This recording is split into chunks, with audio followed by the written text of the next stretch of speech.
आगे हम लोग को पढ़ना है त्रिभुज का क्षेत्रफल, है ना। इस त्रिभुज के क्षेत्रफल में हम देख लेते हैं कि कोई भी त्रिभुज दिया गया है, यदि किसी त्रिभुज के शीर्षों के निर्देशांक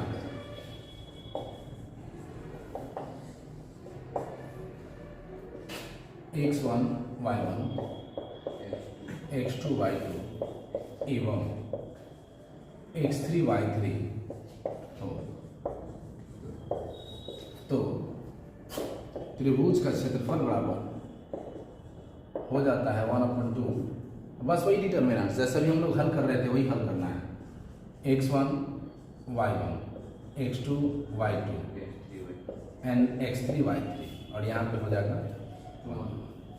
ठीक है, यह एक 3 ऑर्डर का डिटर्मिनेंट्स है। अब इसका हमें विस्तार कर देना है। विस्तार करने के बाद जो माना है वही हमारा क्षेत्रफल होगा। विस्तार चाहे तो वो भी थोड़ा सा बता देते हैं। पहले आप x1 का विस्तार करेंगे, बचा क्या y2 1 y3 1। फिर आगे बढ़ेंगे तो -x2 का विस्तार करेंगे तो इसके सामने की रूट कॉलम रखने के बाद आया क्या 1 y3 1। फिर प्लस x3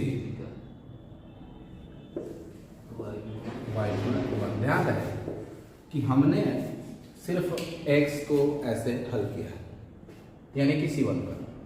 आप चाहे तो C2 का भी कर सकते हैं, आप चाहे तो R1 का भी, R2 का भी और R3 का भी कर सकते हैं। आप अपनी सहूलियत के अनुसार देखेंगे, जो आपको आसान लग रहा है उसी का विस्तार करेंगे। ठीक है, ये तो बस एक फॉर्मूला का निर्माण करना था, इसलिए हमने ऐसा किया। चलिए, अब रूल के अनुसार पहले विकर्ण के गुणनफल में से दूसरे विकर्ण के गुणनफल को घटा देता है। y1 minus y3 plus x3 into y1 minus y2। ऐसे आपने लिखा। आप चाहे तो इसमें से माइनस कॉमन करके सबको प्लस कर सकते हैं। x1 y2 minus y3 plus x2 y3 minus y1 plus x3 y1 minus y2। गौर करना है कि ये 1 है तो ये 2 3, 2 है तो 3 1 और 3 है तो 1 2। इसको छोड़ दीजिए। आप देख रहे हैं कि पहले तो गुणांक x1 x2 और x3 है, ये y2 और 3। फिर यहाँ पे 3 के बाद 3 से शुरुआत, फिर 3 के बाद 1 हो जाता है, फिर 1 के बाद 2। मेरा मतलब है कि y3 y3 y1 y1, है ना। यानी कि इसका लास्ट और इसका फर्स्ट, इसका लास्ट और इसका फर्स्ट इक्वल है। ऐसे आप लोग याद कर सकते हैं आसानी से। और सबका गुणांक क्या होगा x1 x2 और x3 तो रहेगा। खैर, आपको इधर विशेष दिमाग नहीं लगाना है। आप हल भी करते हैं, क्षेत्रफल भी ज्ञात करते हैं तो आप यही फॉर्मूला अप्लाई करेंगे विशेष। ठीक है, ताकि आपके लिए आसान है। और ये x1 y1 x2 y2 plus minus अब पहले कौन होगा बाद में कौन होगा ये अपने होते रखेंगे। ठीक है, चलिए, इतना के बाद आप क्या करेंगे, संरेख कहता है तो देखते हैं कि 3 संरेख बिंदु से बने जो त्रिभुज होते हैं उनका क्षेत्रफल क्या होता है, 0 होता है। अर्थात कह दीजिएगा कि ऐसा त्रिभुज जिसका क्षेत्रफल क्या हो जाए, 0 हो जाए, वो संरेख हो जाता है। कभी कभी ऐसा होता है कि त्रिभुज के 3 शीर्ष दिए गए हैं, जैसे हम लोग चर्चा किए थे कि A B और C। A को हमने x1 माना y1, इसको x2 और y2 मान लिया, और इसको हमने क्या किया x3 और y3 कर दिया। हो सकता है ऐसा। कभी कभी होता है कि 2 शीर्ष दिया हुआ, तीसरा नहीं दिया है ना। कह रहा है क्षेत्रफल 0 है, यानी कि त्रिभुज क्या है, संरेख है। तो संरेख है तो आप उसको x y मान लेंगे और मान करके उसके क्षेत्रफल की तुलना किससे कर देंगे, 0 से कर देंगे। 0 से तुलना करने के बाद आप शेष निर्देशांक को ज्ञात कर सकते हैं। ठीक है, कभी कभी ऐसा होता है कि कह देगा कि मूल बिंदु पर है, तो वहाँ पे आप समझ जाएंगे कि मूल बिंदु मतलब क्या, तो 0 0। कभी कभी कह देता है कि x अक्ष पर है, तो जब देखिएगा कि x अक्ष पर है तो उसका y नियामक क्या हो जाएगा, 0। और y अक्ष पे कहेगा तो उसका x नियामक क्या हो जाएगा, 0। आप बेसिक जो 10वीं में पढ़े हैं उसको बिल्कुल ध्यान रखना है। ठीक है, आइए देखिए, क्वेश्चन कर रहा है निम्नलिखित प्रत्येक में से दिए गए शीर्ष बिंदु वाले त्रिभुजों का क्षेत्रफल ज्ञात करें। सबसे पहले शीर्ष बिंदु आपका पहला का पहला दिया हुआ है 1 0 6 0 और 4 3, है ना। ये त्रिभुज का शीर्ष है, मान लिया A B और ये C, है ना। इसे हल करने के ढेर सारे अनेकों तरीके दिए गए हैं, लेकिन आप डिटर्मिनेंट्स पढ़ रहे हैं तो डिटर्मिनेंट्स के अनुसार लिखेंगे, इसलिए अच्छा ऐसे लिख दीजिएगा कि माना त्रिभुज ABC के शीर्षों का निर्देशांक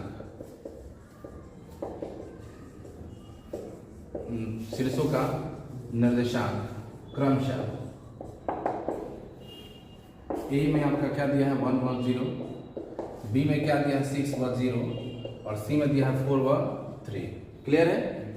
अब यहाँ पे आप जानते हैं कि A के लिए आप हमेशा लिख रहे हैं x1 y1, B के लिए लिख रहे हैं x2 y2 और C के लिए लिख रहे हैं x3 y3। तो इसके अकॉर्डिंग आपके x1 का मान ये हो गया, y1 का मान।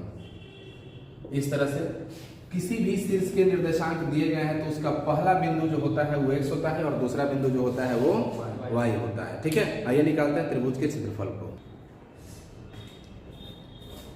तो डायरेक्ट लिख देते हैं त्रिभुज ABC का क्षेत्रफल बराबर 1/2। आप जानते हैं कि पहला क्या है x होता है अर्थात 1 6 और 4, दूसरा क्या है 0 0 और 3 और तीसरा है 1 1 1। आप जानते हैं कि जिस रो या कॉलम का अधिकांश भाग 0 होता है उसका विस्तार कर देना होता है। आप देख रहे हैं कि इसका यानी कि C2 का अधिकांश भाग क्या है 0 है, तब चाहे तो केवल इसका विस्तार कर सकते हैं।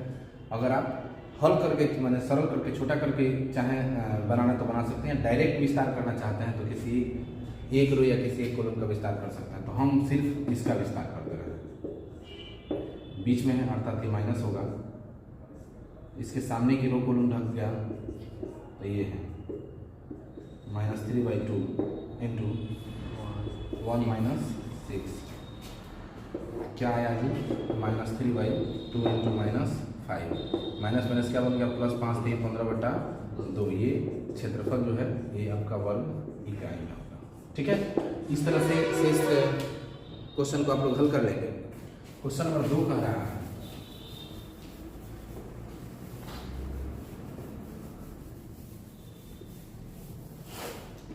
2 कह रहा है कि त्रिभुज के शीर्षों के निर्देशांक यानी बिंदु दिया है A का दिया है आपका A and B plus C, B का दिया है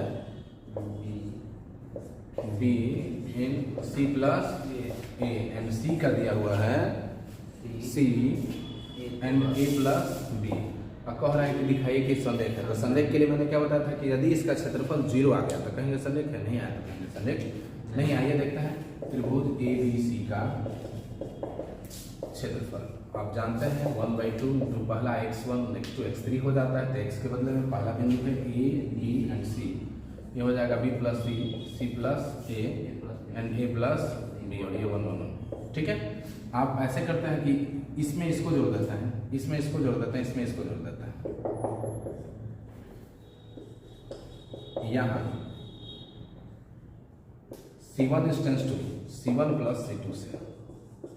ये जरूरी नहीं कि आप ऐसे हल करेंगे, चाहे तो इसमें से इसको घटाकर इसमें से इसको घटाकर अधिकांश करके इसका विस्तार कर सकते हैं, और चाहे तो किसी एक रो या किसी एक कॉलम का विस्तार कर सकते हैं। इसके लिए कोई पाबंदी नहीं है, अपनी सहूलियत के अनुसार। तो हम क्या कर रहे हैं, अभी जस्ट हम लोग पढ़े हैं अधिकांश को 0 करना है, 2 रो या 2 कॉलम के मान को 0 करना, उसके अकॉर्डिंग हम बना रहे हैं। तो यहाँ देख रहे हैं कि A इसमें जोड़ेंगे तो A plus B plus C हो जाएगा, AC है B जोड़ेंगे तो A plus B plus C, AB है C जोड़ेंगे तो A plus B plus C हो जाएगा, तो A plus B plus C common कर लेंगे, है ना। तो हम देख रहे हैं कि C1 में C2 को जोड़ दिया, C1 में C2 को जोड़े तो A में B plus C को जोड़े तो A plus B plus C, C plus A में A plus B plus C और A plus B plus C, B plus C, C plus A and A plus B 1 1 1, है ना। आप चाहे तो इसमें से क्या कॉमन ले सकते हैं, A plus B plus C को कॉमन कर लिए इंटू 1/2। यहाँ पे क्या आ गया 1 आ गया, 1 आ गया, 1 आ गया, ये आपका हो गया B plus C, C plus A and A plus B 1 1 1। आप जानते हैं कि किसी भी डिटर्मिनेंट्स के 2 रो या 2 कॉलम आपस में अगर 0 हो जाता है, नहीं आपस में बराबर हो जाता है, तो इसका वैल्यू 0 होता है। अर्थात यहाँ पे C1 लिख सकते हैं कि यहाँ C1 का तीनों अवयव C3 के बराबर है। इसलिए a plus B plus C by 2 into 0। यहाँ पे तो डिटर्मिनेंट इसका वैल्यू 0 हो गया, तो इतना में 0 से गुना करेंगे तो क्या आ जाएगा, त्रिभुज का क्षेत्रफल 0 आ जाएगा। तो मैंने बताया था कि यदि किसी त्रिभुज का क्षेत्रफल 0 हो जाता है तो उसे हम संरेख कहते हैं। तब यहाँ इसको क्या कह देंगे, संरेख कह देंगे। ठीक है, आइए देखते हैं नेक्स्ट क्वेश्चन को।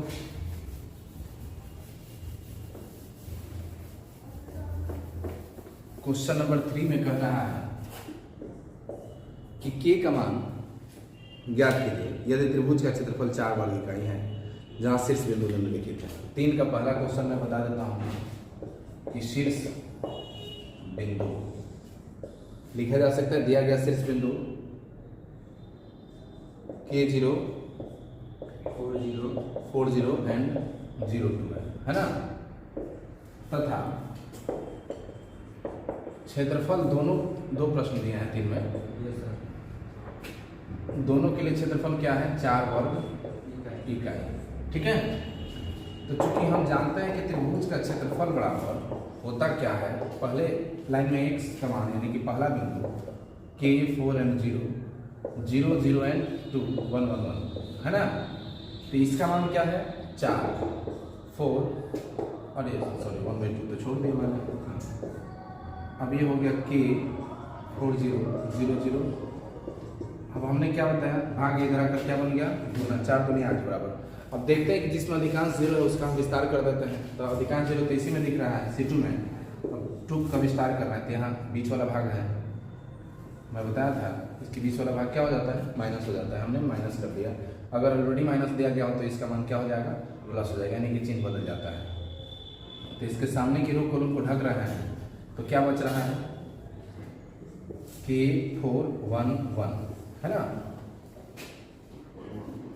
अब पहले विकर्ण के गुणनफल में से दूसरे विकर्ण के गुणनफल को क्या करते हैं, घटा लेते हैं, तो K -4 एकम 4 ये कट जाएगा का 4 मतलब, तो 4 बराबर माइनस अंदर कर देते हैं तो माइनस K अब प्लस 4। यहाँ पे देख रहे हैं कि प्लस प्लस मतलब ये प्लस इधर आएगा तो माइनस हो जाएगा, इसलिए K बराबर क्या आ गया 0। अब पूछ रहा था कि K का मान क्या होगा, तो यहाँ पे आप क्या K का मान क्या बता देंगे, 0 बता देंगे। इसी तरह से दूसरा बन जाएगा।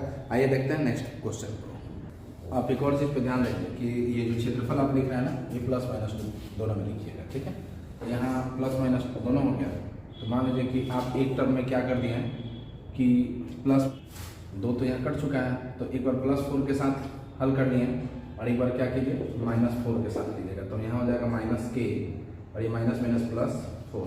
ये तो प्लस माइनस कटेगा नहीं, क्योंकि इधर लाएंगे तो ये भी क्या बन जाएगा माइनस। ऐसे करते हैं, इसको इधर लेके चले आते हैं, इक्वल टू माइनस इधर जाएगा तो +4 इसलिए K बराबर क्या आ गया 8 है ना। अतः आप K का 2 मान लिख सकते हैं, एक बार 0 लिख सकते हैं और एक बार 8 लिख सकते हैं। ठीक है, कभी भी क्षेत्रफल को प्लस माइनस दोनों आप यूज करेंगे। ठीक है, चलिए आइए देखते हैं नेक्स्ट क्वेश्चन को। कह रहा है 4 का 1 में कि सारणिकों का प्रयोग करके इतना इतना इतना और इतना को मिलाने वाली रेखा का समीकरण ज्ञात कीजिए। यहाँ पे तो शीर्ष जो है सिर्फ 2 ही दिया हुआ है, है ना। क्या क्या दिया है, पहला ना 1 2 एंड 3 6 1 2 एंड 3 6 है ना। त्रिभुज में 3 शीर्ष होते हैं, तो माना कि शीर्ष A का नियामक XY है, इसलिए आप लिख सकते हैं कि A जो है आपका हो गया XY, B जो है आपका ऑलरेडी दिया हुआ है एंड C दिया हुआ है 3 6 है ना। और ये कह रहा है कि समीकरण रेखा का समीकरण ज्ञात करना है। तो आप देख रहे हैं कि क्रम में संरेख रूप में है, तो किसी भी त्रिभुज का यदि बिंदु दिया गया है यानी कि 3 बिंदु जो है और वो संरेख हो, तो उसका क्षेत्रफल क्या मान लेते हैं, हमेशा 0 मान लेते हैं। तो यहाँ बिंदु देख रहे हैं कि संरेख में है, तो इसका क्षेत्रफल भी क्या हो जाएगा 0 हो जाएगा। तो हम सबसे पहले लिख लेते हैं त्रिभुज का क्षेत्रफल बराबर 1/2 x 1 and 3 y 2 and 6, ये 1 1 1 तो होता है। और प्रश्न के अकॉर्डिंग ये बिंदु संरेख में है, अर्थात ये क्या हो जाएगा, 0 हो जाएगा। 1/2 xy1 1 to 1 and 3 6 1, ये गुणा इधर जाकर भाग लग जाएगा। अर्थात हम लिख सकते हैं कि x1 3 y2 6 and 1 1 1, ये जो वैल्यू है ये आपका क्या आ गया, 0 आ गया। अब इसमें प्रत्येक का विस्तार कर देते हैं, तब इसी का विस्तार कर लेते हैं। x का विस्तार करेंगे तो x के सामने के रो कॉलम ढक रहा है तो 2 एकम 2 माइनस 6 एकम 6, माइनस y का विस्तार करेंगे तो 1 एकम 1 माइनस 3 एकम 3, प्लस 1 का विस्तार करेंगे तो 6 एकम 6 माइनस 3 दूनी 6 बराबर क्या आ गया, 0। अब 2 में से 4 घटे, 2 में से 6 घटेगा माइनस 4 बचेगा, तो माइनस 4 में 1 से गुना करेंगे तो माइनस 4x, ये हो जाएगा माइनस 2 में माइनस से तो माइनस माइनस प्लस 2i, और 6 में से 6 घटेगा क्या बचेगा, 0। 0 में 1 से गुना करेंगे तो ये 0 रह जाएगा। इसमें से चाहे तो हम माइनस 2 को कमेंट कर सकते हैं, तो 2x और ये प्लस माइनस y बराबर क्या आ गया, 0। ये गुणा उधर जाकर भाग लग जाएगा, इसलिए आएगा क्या, 2x माइनस y बराबर 0, ये आपका समीकरण है। ठीक है, सेम ऐसा ही अगला क्वेश्चन है, उसको भी आप लोग देख सकते हैं, बना सकते हैं। ठीक है, आइए देखते हैं नेक्स्ट और लास्ट में। चलिए हम लोग बनाएं, आंसर आ गया 2x minus y equal to 0। ये आंसर हम लोग समीकरण लिख सकते हैं, चाहे माइनस इधर आएगा तो क्या आ जाएगा, y इक्वल टू 2x, से भी आप आंसर लिख सकते हैं। अंतिम क्वेश्चन है इस एक्सरसाइज का, करें यदि शीर्ष दिया गया शीर्ष के निर्देशांक क्या है, 2 माइनस 6 5 4 है। हाँ, नेक्स्ट उसके बाद है K4 और K4 है, और क्षेत्रफल दिया हुआ है 35 वर्ग इकाई है ना। तो कह रहा है कि K का मान क्या होगा। अभी ऐसा बहुत सारा क्वेश्चन बना है। आप जानते हैं कि त्रिभुज का क्षेत्रफल बराबर होता क्या है, 1/2 x1 x2 and x3 y1 y2 and y3, और यहाँ मनोरंजन हो जाता है। यहाँ पे क्या दिया है, त्रिभुज का क्षेत्रफल दिया है आपका 35 वर्ग इकाई इक्वल टू 1/2, और x1 का मान 2, x2 का मान 5 और x3 का मान है k, y1 का मान -6 4 and 4 और ये 1 है ना। अब इसमें हम क्या करते हैं कि किसी एक रो, 35 दूनी कितना हो जाएगा, 70। आप ऑप्शन में देख लीजिए कि 2 मान दिया हुआ है, 2 मान करके, तो एक बार प्लस 70 एक बार माइनस 70, यहाँ ध्यान रखिएगा, है ना। अभी हम 2 का विस्तार कर रहे हैं, तो 2 के सामने की रो को रखने के बाद हमारा बचेगा 4 एकम 4 माइनस, फिर दूसरे विकल्प 4 एकम 4, फिर आगे जाएंगे तो क्या बचा, माइनस होता है। अब माइनस ऑलरेडी दिया है तो माइनस माइनस प्लस, एक लाइन को हम गायब किए हैं, 5 एकम 5 माइनस k में 1 से गुना करेंगे तो k, प्लस इसका हो जाएगा 1 का, इसके सामने के रूप को ढक रहा है तो 5 चौका 20 माइनस 4 है ना, प्लस माइनस 70 बराबर 4 में से 4 जाएगा 0, प्लस 6 बचे 30 माइनस 6k, अब प्लस 20 माइनस 4k। ध्यान देंगे तो गायब हो गया, और प्लस माइनस 70 बराबर, यहाँ पे देख रहे हैं कि चर को चर के साथ और अचर को अचर के साथ कर देते हैं, ये दोनों प्लस है तो 30 20 कितना हो गया, 50, माइनस 6 और माइनस 4 कितना हो गया, माइनस 10 k है ना। अब ये प्लस इधर आएगा तो माइनस हो जाएगा, अरे 2 पार्ट है ना, प्लस माइनस 70 माइनस 50 बराबर माइनस 10k। गौर करेंगे, एक बार 70 माइनस 50 कर दीजिए इक्वल टू माइनस 10k। एक बार आप क्या कीजिए कि माइनस 70 और माइनस 50 कर दीजिए बराबर माइनस 10k। मतलब क्या हुआ कि ये 2 एक बार प्लस है और एक बार माइनस है, बाकी 0 के थे। यहाँ पे क्या है, 20 बराबर माइनस 10k कट जाएगा माइनस 2 मतलब, इसलिए यहाँ पे k का मान आया -2, और इसको हम हल करते हैं तो माइनस 70 माइनस 50 माइनस 120 बराबर माइनस 10k कट जाएगा, माइनस माइनस प्लस, 12 दहा 120, यानी कि k बराबर क्या आया, 12। अतः आप लिख सकते हैं k बराबर -2 और 12, यानी कि 2 माना। देख लीजिए, इसमें ऑप्शन नंबर ए में दिया है 12, बी में दिया है -2, यानी कि 12 भी लिख सकते हैं, -2 भी लिख सकते हैं। सी में दिया है -12 -2, -12 तो नहीं हो सकता है, सी नहीं होगा, यानी कि डी में है 12 और -2। यानी कि आप ऑप्शन नंबर डी को सेलेक्ट कर सकते हैं, आपका डी नंबर सही होता है। ठीक है, चलिए आज की क्लास में हम लोग इतना ही रहने देते हैं, फिर मिलते हैं छोटे से ब्रेक के बाद अगले क्लास में। धन्यवाद।